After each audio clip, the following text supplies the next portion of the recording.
Hello, my name is Lexi Hampton, and today I'm going to talk to you about methylparabens.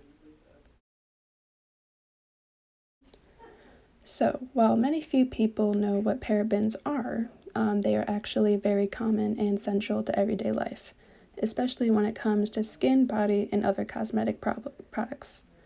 They are used in these everyday products due to the fact that their chemical composition allows them to be a preservative, and they also prevent the growth of bacteria and other fungi.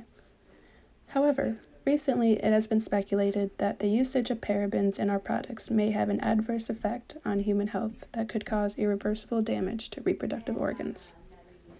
This is why I would like to do my project on them to simultaneously bring more awareness and understanding to what the chemical is and what it truly does. So, to begin, here we have the structure of methylparaben, which is C8H8O3.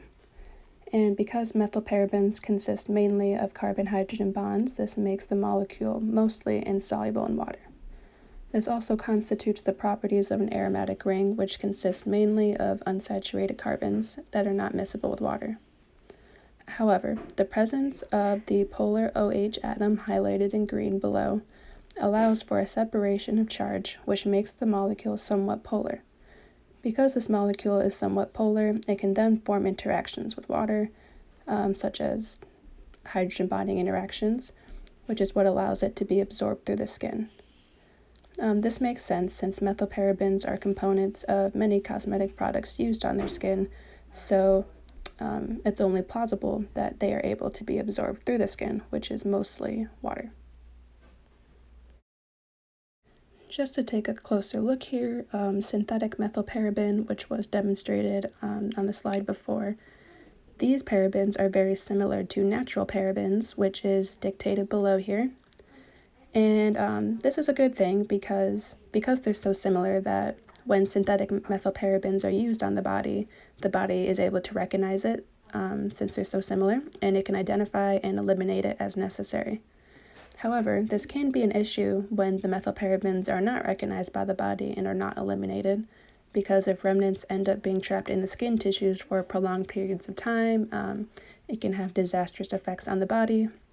This is because it can potentially mimic the function of other hormones like estrogen, also dictated below, which can lead to abnormal tumor growth, especially regarding breast cell division.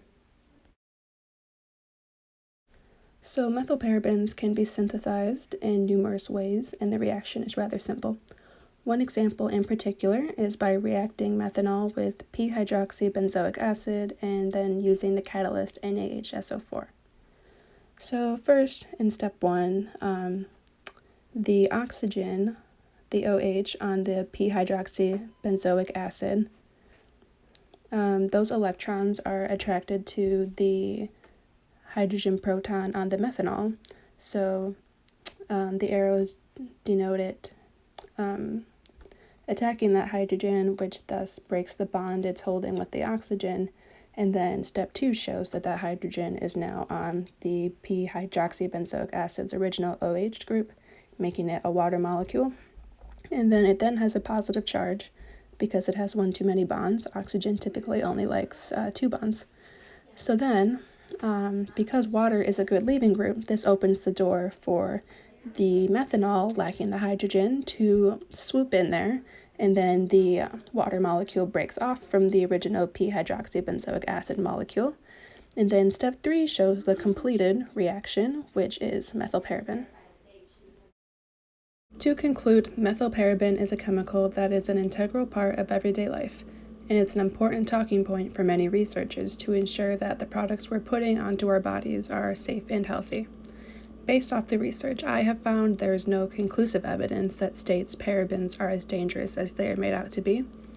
However, it is worth noting that while the body has a relatively easy time identifying and breaking down these chemicals, there are times when things don't go according to plan and the chemical may remain trapped in the skin, or it will begin to mimic other hormones, which can prove problematic for our health.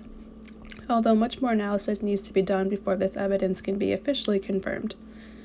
Thank you for taking the time to listen to my presentation. I hope you are staying healthy and well amidst this pandemic. Have a nice day.